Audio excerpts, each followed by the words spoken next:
impossible. Cindy sighed as she eventually gave up, resigned to a spot 3 streets back. "Come on, Spider-Man, let's go." Nicholas had been silent in the back seat for the entirety of their short trip, and as she opened the door to get him out, she discovered why. "I've made a web." Cindy clamped her lips together as she surveyed her son's beaming face, which was now covered in thick black lines. In his right hand was the culprit, a chubby marker, without its lid. "Where did you get that from?" Nicholas shrugged, still beaming as he allowed himself to be helped out of the booster chair and onto the footpath. "We don't have time to wash that off," Cindy said, more to herself than to her son. "I don't know what your teachers will say." But as she watched Nicholas laboriously heave his backpack over his shoulders, the bag so big on his small body that it made him hunch forward like a turtle, Cindy couldn't help but laugh at the sight of her little Spider-Man. He was supposed to be wearing the boy's winter uniform, but after 3 attempts that morning to get him out of his favorite superhero costume, she'd given up. Spider-Man was his idol of the moment, and he was only in prep, for goodness sake. The teachers would just have to deal with it. "Okay, let's go." The pair started walking, and Cindy pulled her scarf tighter around her neck.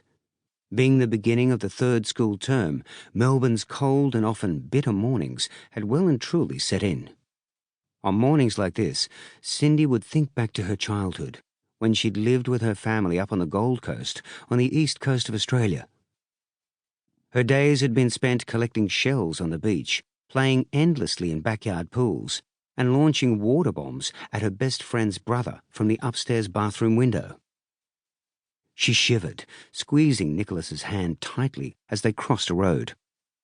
What on earth had possessed her to accept a university placement down here?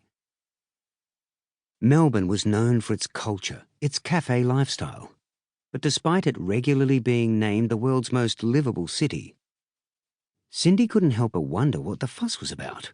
Sure, it had pleasant enough attractions, held plenty of sporting events, was mostly safe, and there were shopping outlets and quirky city laneways and, yes, more cafes than the starving horde of tourists could ever need.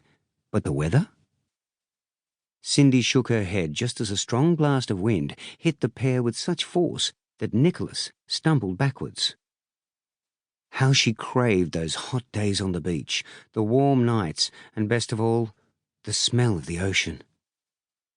Why anyone would choose to live here instead of there was beyond her. If she hadn't met Emmett and then had Nicholas, well... She stopped herself from following that thought any further. She had met Emmett, and they had started a family, and that was that. "Mom?" Nicholas jolted her out of her daydream. "Look what I can do." Cindy frowned. While she'd been lost in nostalgia, her son had discovered that he could fit most of his fist into his mouth, and was now gleefully salivating at his success. "Okay, darling." She stopped walking, retrieving his hand from his mouth. His fingers were sticky with saliva, and she grimaced as he wiped them all over her expensive new black trousers. "Come on, we don't want to be late." As they made their way through the school gates, Cindy felt the butterflies start again. She willed her heart to stop racing. "There's nothing to be afraid of. I haven't been out of the workforce for that long. I am more than capable."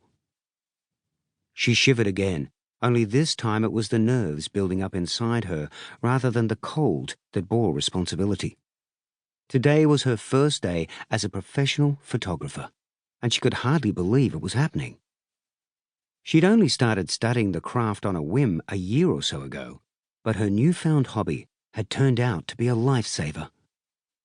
The weekly evening studies had reignited her sense of purpose and creativity, and more importantly, had given her some independence after spending day after day trapped at home with Nicholas.